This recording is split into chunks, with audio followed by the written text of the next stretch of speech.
Hi, I'm Miss Hearn. Let's get started. In part 1 of our final exam review for intermediate algebra, we're going to look at items number 1, 2, and 3, which all involve factoring. Factoring is a really important concept in intermediate algebra because it's used in many of the problems that we solve, not just the factoring problems. So let's look at the steps for factoring. So the first thing you always do when you're factoring is look for a GCF, greatest common factor, and factor that out. And then when you look at whatever's left behind, the method depends on the number of terms. So if there are 4 terms, we're going to use grouping. 3 terms, I always use AC method, although the methods for 3-term polynomials will vary. And then for 2 terms, we need to see if they fit one of our common patterns, a squared minus b squared, a cubed plus b cubed, a cubed minus b cubed. Difference of squares or sum or difference of cubes.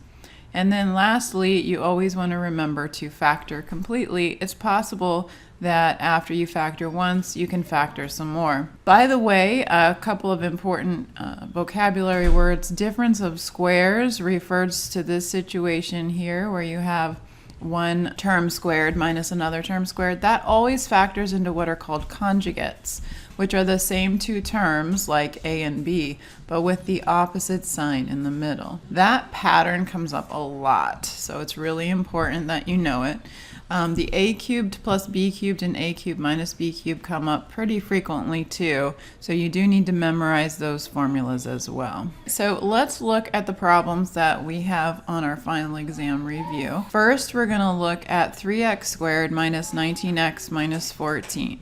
You want to check to see if there's a GCF first, but there's no number that's going to go into 3, 19, and 14 evenly. Also, although x can divide evenly into the first 2 terms, it can't go into the third term, so there's no GCF for this one. So then we look at the number of terms. Terms are things that are separated by a plus or a minus, by the way. And so we have 3 of those. And so in my class, I always use the AC method. The AC method refers to the fact that this fits a pattern, ax squared plus bx plus c. So we refer to the 3 as a, the negative 19 as b, and the negative 14 as c. For the AC method, we multiply a times c. That's where it gets its name. A times c in this case is negative 42. So we're looking for factors of negative 42 that add up to b, which in this case was negative 19. Now sometimes the pair of numbers, the factors that multiply to give you negative 42 or whatever your number is, will be obvious to you, and sometimes it won't. In this case, I don't think it's probably so obvious, so we just start listing pairs of factors. 1 times 42 is 42. We would need the larger number to be negative in order to add up to a negative and multiply to be a negative. But look, that adds up to negative 41. So then you go on to the next pair. 2 goes into 42 21 times. Again, we would need the larger number to be negative in this case to add up to a negative. And 2 plus negative 21 would be negative 19. So we found our pair of numbers. And now what you do with this when you're doing the AC method is different than other methods. So you want to be sure in whichever method you use, stick with that method so you don't get them confused. What we do with the AC method is we rewrite the trinomial as a 4-term polynomial. Instead of writing negative 19x, notice that 2x plus negative 21x would add up to negative 19x. So instead of writing negative 19x here, I'm going to write plus 2x minus 21x. This is called splitting the middle term. And the reason this is advantageous is because we didn't have a GCF for all 4 terms, but here we have 3x squared plus 2x. I'm going to factor out an x, and that leaves behind 3x plus 2. In the second pair, 21x and 14 have a 7 in common, but since the front of this pair, the middle sign is negative, go ahead and factor out a negative. And what you're looking to happen is when you find what's left behind in this pair, it should be the same as what was left behind in the previous pair. So if you factor out a -7, 21 divided by 7 is 3, so you get 3x. 14 divided by 7 is 2, so you get plus 2. Notice I factored the negative out, so it left a positive behind. So now what you have is two big terms. Terms are things that are being multiplied. And these two big terms have a factor of 3x plus 2 in common. And what's left behind is the x and the -7. So we have factored this trinomial, and it can't factor any further.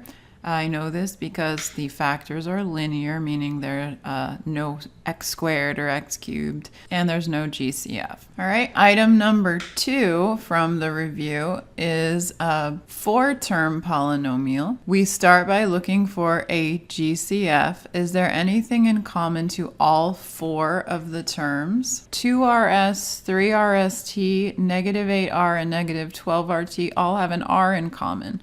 So the first step is to take the r out front. That's going to leave behind 2s plus 3st minus 8 minus 12t. Okay, then when you see what's left behind, you look and see if we can group it because it's 4 terms, and for 4 terms we always try grouping. Do the first pair of terms still have something in common?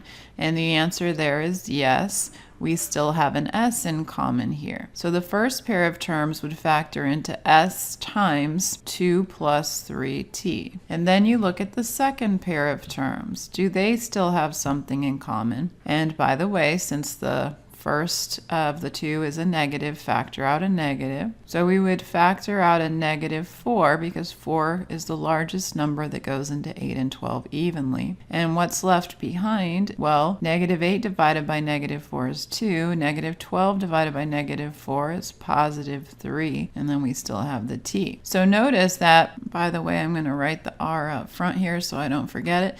These two terms in the bracket, two big terms, the one in red and the one in green, have a common factor of 2 plus 3t. So we're going to factor out the common factor of 2 plus 3t from inside of both terms, and what's left behind is s minus 4. These can't be factored any further. All right, the last one is 2x cubed plus 54. Again, the first step is always to factor out a GCF if there is one. So you look, 2x cubed and 54 have a 2 in common.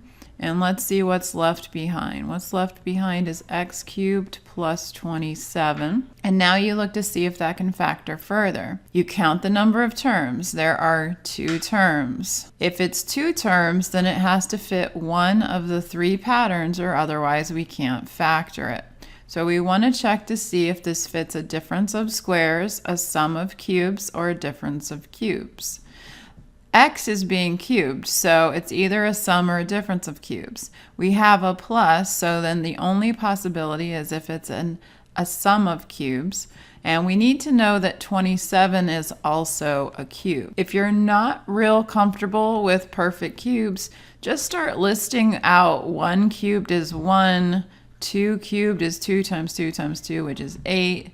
3 cubed is 3 times 3, which is 9 times 3 is 27. And you'll see eventually you'll either pass the number you have and know that it's not a perfect cube, or it'll appear in your list. So I'm going to think of this as 2 times x cubed plus 3 cubed. And then I know that this fits the pattern of a cubed plus b cubed. I'm going to write the pattern just below here. A cubed plus b cubed equals, and you should memorize this formula. It's both the sum of cubes and difference of cubes are very similar. They have the same 5 terms, a, b, a squared, ab, b squared.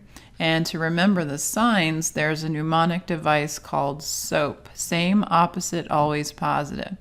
So the first sign that's in the expression is the same as the one in a cubed plus b cubed. It's plus. The second sign is opposite that, so minus.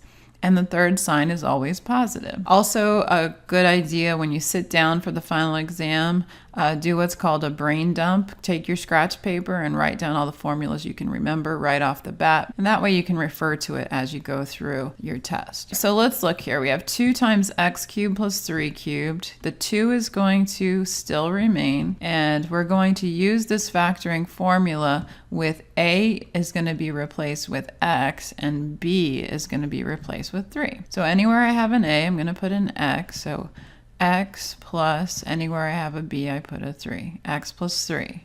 And then we're going to have x squared minus x times 3 plus 3 squared. So that's how you use this formula to factor. There's always a little bit of simplifying. We don't need these brackets anymore because the inside has parentheses already. So I'm going to just say 2 times x plus 3. And then I'm going to have x squared. We prefer to write this instead of x times 3 as 3x. And then you never leave a number to a power in your answer. You always multiply that out. So 3 times itself is 9. So this is the factored form of 2x cubed plus 54. So these are the 3 factoring problems from our final exam review. I hope you found this video helpful. If you did, please give it a thumbs up. That'll help other students to find the video. The next video will cover rational expressions and complex fractions.